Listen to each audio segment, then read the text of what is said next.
और अब बड़ी खबर का रुख कर लेते हैं। बड़ी खबर रांची से है, जहां राइट टू सर्विस एक्ट बेपटरी दिख रहा है। देश के दूसरे राज्यों की तरह झारखंड में राइट टू सर्विस एक्ट यानी झारखंड राज्य सेवा गारंटी अधिनियम 2011 लागू करने को तो लागू कर दिया गया, लेकिन हकीकत में इसका कितना पालन हो रहा है, इसकी पड़ताल न्यूज 18 ने की। राइट टू सर्विस एक्ट की पड़ताल इसलिए भी जरूरी है कि खुद राज्य के मुख्यमंत्री हेमंत सोरेन ने तय अवधि के अंदर काम नहीं होने पर कर्मचारियों और अधिकारियों के खिलाफ कार्रवाई की घोषणा की है। न्यूज 18 की टीम जब निकली तो रांची के रातू प्रखंड कार्यालय के एक कमरे की तस्वीर झारखंड की सरकारी व्यवस्था की पोल खोलने के लिए काफी दिखी। रातू प्रखंड कार्यालय का जायजा लिया हमारे संवाददाता अविनाश कुमार ने। रातू प्रखंड कार्यालय में एक अव्यवस्था की तस्वीर हम आपके सामने दिखा रहे हैं। जितने भी युवा आपको ज़मीन पर बैठकर कागजात को इधर उधर उलटकर पलटकर काम कर रहे हैं, या यूं कहें कि वो इस बात की तसल्ली कर लेना चाहते हैं कि उनका जो आवेदन था वो पूरा हुआ है या नहीं हुआ है, ये उसकी एक तस्वीर है। क्या नाम है आपका? आर्यन राज। क्या खोज रहे हैं भाई? सर्टिफिकेट बोनाफाइड जातीयवास बनवाने के लिए दिए थे।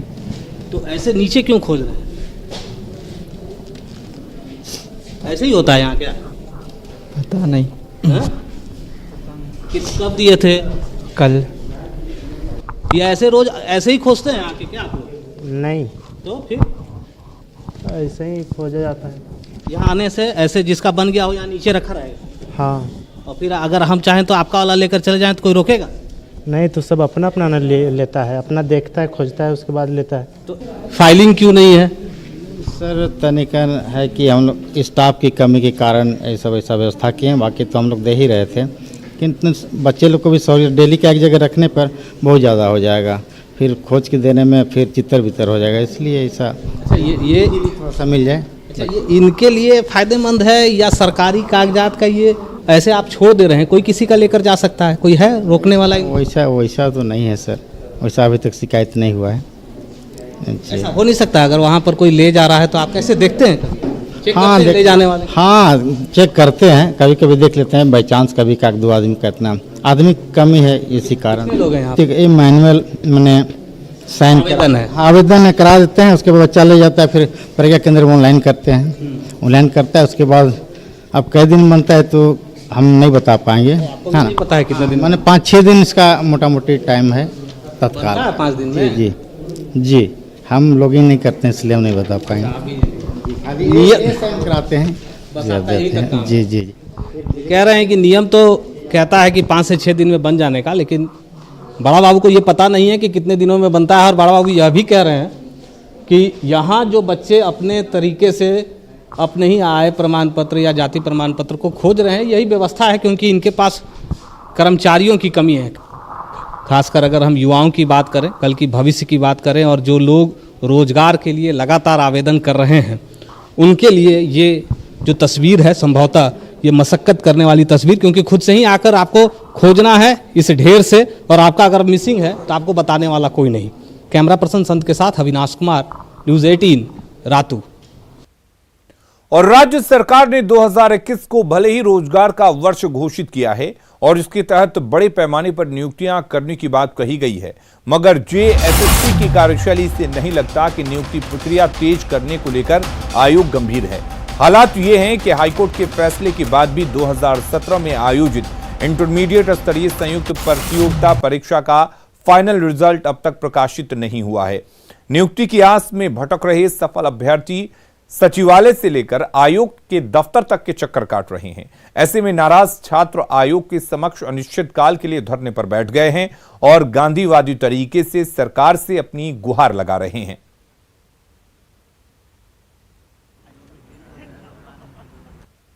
हम लोग का एक जजमेंट आया 3405 तथा 3482 2 जजमेंट आया, जिसमें निर्देशित किया गया कि जेएसएससी को 8 सप्ताह के अंदर मतलब रिजल्ट देना है 11 जिला तथा स्टेट कैडर का। अब इस पे बस आयोग को निर्णय लेना है कि हम लोग का रिजल्ट कब तक जारी करती है। और जब तक रिजल्ट 8 सप्ताह का जो समय है वो 28 जनवरी को पूरा हो रहा है, तो जब तक ये रिजल्ट जारी नहीं करती है तब तक हम लोग का ये शांतिपूर्ण धरना, जो कि बिना किसी हो हल्ला के, बिना किसी नारेबाजी के, गांधीवादी तरीके से हम लोग अपना मांग को रख रहे हैं। नियोजन नीति संख्या के तहत में 1387 केस संख्या को लेकर के हम लोग को आयोग जो है वो ये फाइनली जो ऑपरेशन पर स्टे लगा दिया था। तो ये लार्जर बेंच का जब सितंबर 2020 में जब ये आपका सुप्रीम कोर्ट का जब ये जजमेंट आ गया, उसमें एकदम स्पष्ट क्लियर कर दिया गया कि हम लोग का जो है जजमेंट में हम लोग का रिजल्ट पब्लिश किया जा सकता है। शेड्यूल डिस्ट्रिक्ट में selection process, non schedule district में सिलेक्शन प्रोसेस और अपॉइंटमेंट को कंटिन्यू किया जा सकता है। इस पर कभी रोक थी ही नहीं। ये गलत इंटरप्रिटेशन के कारण जो है इसको जो है रोक करके रखा गया था। झारखंड में अब निजी क्षेत्र में 75% स्थानीय लोगों की नियुक्ति अनिवार्य होगी। राज्य सरकार इससे संबंधित अध्यादेश लाने जा रही है। श्रम, रोजगार, प्रशिक्षण व कौशल विभाग की ओर से तैयार प्रस्ताव पर विधि विभाग ने मंजूरी दे दी है। अब इस प्रस्ताव को कार्मिक के माध्यम से कैबिनेट भेजा जाएगा। झारखंड सरकार ने इस नए नियम को लागू करने से पहले देश के विभिन्न राज्यों से इसका अध्ययन कराया। इसके बाद आंध्र प्रदेश की तर्ज पर झारखंड में इसे लागू करने का फैसला लिया गया है। इसके लिए सरकार Jharkhand employment of local candidate in industry and factories act 2021 से संबंधित अध्यादेश भी लाने जा रही है। ये चुनावी घोषणा पत्र में भी था और निश्चित रूप से झारखंड का गठन ही इन विषयों को लेकर के हुआ था कि यहाँ के स्थानीय नौजवानों को रोजगार मुहैया हो सके। कॉन्ट्रैक्ट बेसिस पर हो या फिर कहीं निवेश हो या प्राइवेट कंपनियों में हो, इन सारे जगहों पर यहाँ के नौजवानों को रोजगार मिले ताकि यहाँ जो बेरोजगारी की समस्या है वो जितनी ज्यादा दूर हो सके। सरकार इस संबंध में अध्यादेश लाने का विचार कर रही है।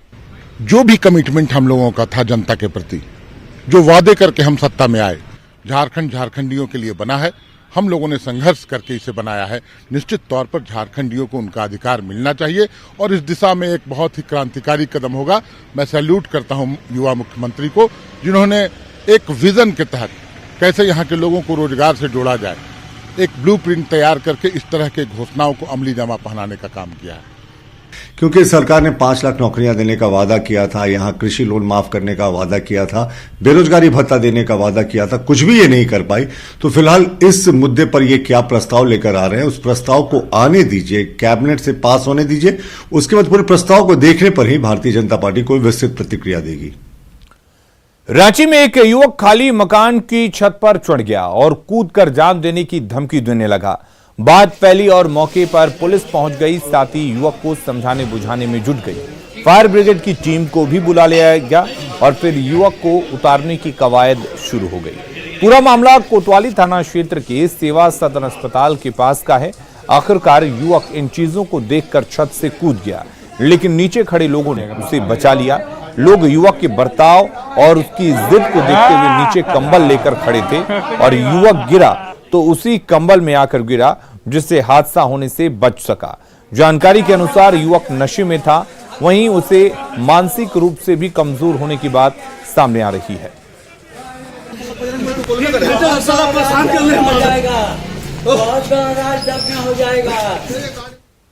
बोकारो में पैकर्स एंड मूवर्स की गाड़ी जलकर खाक हो गई। यहां सेक्टर 4 के एक डीएसपी का सामान रांची लेकर जाया जा रहा था। इसी दौरान NH 23 पर बालीडी के पास गाड़ी में आग लग गई। हालांकि ड्राइवर गाड़ी छोड़कर कूद गया, जिससे उसकी जान बच गई, लेकिन गाड़ी में लगी आग में उस पर लदे सारे सामान जलकर खाक हो गए। बालीडी थाना क्षेत्र की यह घटना है।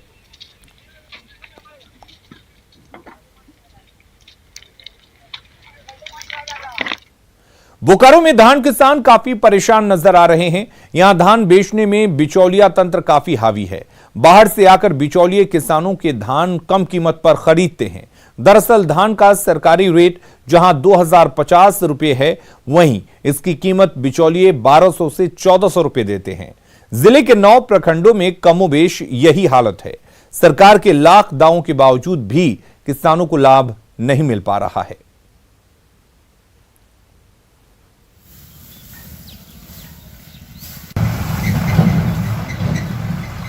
बहुत है, ठीक है। हम लोग जो मतलब धान जो करते हैं, कोई भी खेती उती करते हैं, सरकारी रेट जो भी है हम लोग को मिल नहीं पाता है। सरकारी रेट आपका 2050 है, 2000 के पार है। हमको मिलता है, दलाल आता है, बिचौलिया आता है, 1300, 1200, 1400 लेगा, क्या करेंगे? उसी में हम लोग को करना पड़ता है। सरकार तो ध्यान देता नहीं है उस पर।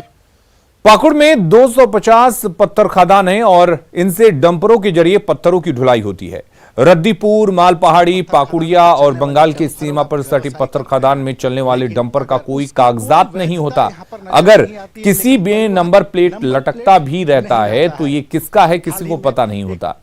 खदान से पत्थर लेकर क्रशर तक पहुंचाने वाले डंपर चालक जान हथेली पर लेकर चलते हैं। ऐसे में हमेशा हादसे की आशंका बनी रहती है। जिले को काला पत्थर के नाम से जाना जाता है और 250 लीजधारी यहाँ पत्थर का व्यवसाय करते हैं। लेकिन अगर इनके खदानों की बात करें तो यहाँ पर चलने वाली डंपर एक नया इतिहास रच रहा है। पत्थर खदानों में चलने वाली डंपरों का कोई कागजात नहीं होता है और न ही इंश्योरेंस होता है। डंपर में अगर कोई हादसा हो जाती है तो उसे लीपापोती कर लेता है। इतना ही नहीं, डंपर में नंबर प्लेट नहीं रहता है। जितने भी डंपर यहाँ पर चल रहे हैं अगर उसको देखा जाए तो उसकी कोई वैधता यहाँ पर नज़र नहीं आती है। लेकिन परिवहन विभाग के पदाधिकारी कभी भी उस ओर ध्यान नहीं देते हैं, चूँकि उनको जो आने का रास्ता होता है व्यवसायी पहले ही घुसकर उस रास्ते को बंद कर देते हैं। हाल ही में एक मामले में इस बात की खुलासा हो गई है कि सुरडी गांव में जब पत्थर खदान में डंपर गिरा था और उसे निकाला गया और जब उसके नंबर प्लेट को जांच किया गया तो बाइक का नंबर निकला उससे। तो इससे साफ अंदाज़ा लगाया जा सकता है कि पाकुड़ में जितने भी डंपर चलते हैं वो कितने असुरक्षित भाव से चलते हैं और चालक भी जान हथेली में लेकर चलाते हैं। परिवहन विभाग को इस ओर ध्यान देना अति आवश्यक है, अन्यथा आए दिन एक से बड़ी एक घटना होते रहेगी। कुंदन कुमार, न्यूज़ 18, पाकुड़। भारत में एक अनोखे प्रतियोगिता का आयोजन होने जा रहा है जिसका नाम है टाइकोथॉन। मकसद है भारत के खेल और खिलौनों को दुनिया के कोने कोने तक पहुंचाना। पहली बार भारत में इसका आयोजन हो रहा है। 3 कैटेगरी में होने वाली प्रतियोगिता में आप भी हिस्सा ले सकते हैं। आज भाग लेने के लिए आवेदन का अंतिम दिन है।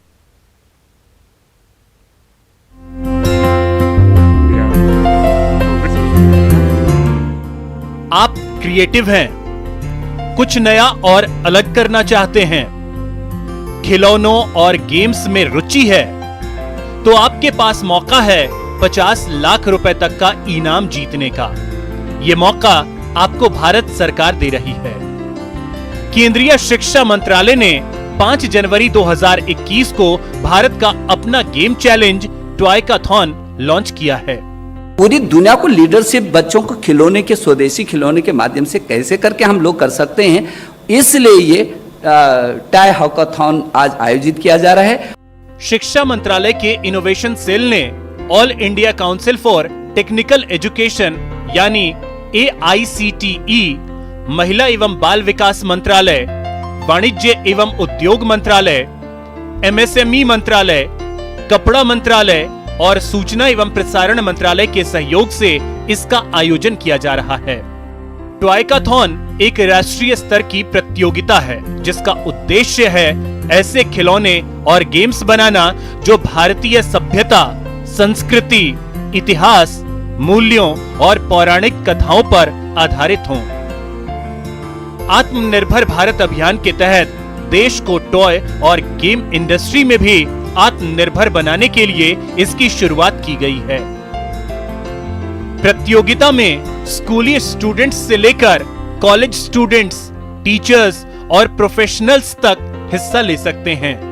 टॉयकाथॉन के प्रस्तुतिकरण में अगर आपने देखा होगा तो स्कूली बच्चों को भी पहली बार एक हैकाथॉन में इनवाइट किया जा रहा है ताकि उनकी इच्छा क्या है, जो आपका बेसिक कंज्यूमर है उसकी इच्छा क्या है, उसके अनुरूप फिर इंडस्ट्री के पास और हायर एजुकेशन और इंजीनियरिंग डिविजन्स के पास आइडिएशंस आएंगे जिसमें टेक्नोलॉजी को कैसे इन्फ्यूज करना वो भी प्रॉब्लम स्टेटमेंट का हिस्सा है।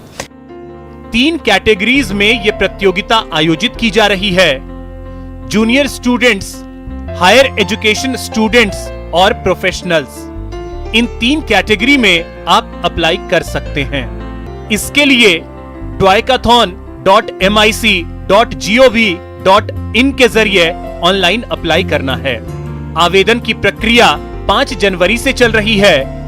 अप्लाई करने की अंतिम तारीख 20 जनवरी 2021 यानी बुधवार है। अगस्त महीने के मन की बात में पीएम मोदी ने इस बात की चर्चा की थी और खिलौने की अहमियत को भी समझाया था। खिलौने जहां एक्टिविटी को बढ़ाने वाले होते हैं तो खिलौने हमारी आकांक्षाओं को भी उड़ान देते हैं। खिलौने केवल मन ही नहीं बहलाते, खिलौने मन बनाते भी हैं और मकसद गढ़ते भी हैं। आपको बता दें कि ये प्रतियोगिता 2 चरणों में होगी। पहले फेज का रिजल्ट 10 फरवरी को जारी किया जाएगा। इसके बाद दूसरे फेज के रिजल्ट की घोषणा 22 फरवरी 2021 को की जाएगी। सरकार तारीखों में बदलाव कर सकती है। किसी तरह की मदद की जरूरत हो तो आप ईमेल आईडी toycathon@aicteindia.org पर संदेश भेज सकते हैं। तो फिर देर किस बात की, आप भी आवेदन करें और प्रतियोगिता में हिस्सा लें। Bureau report, news 18 network.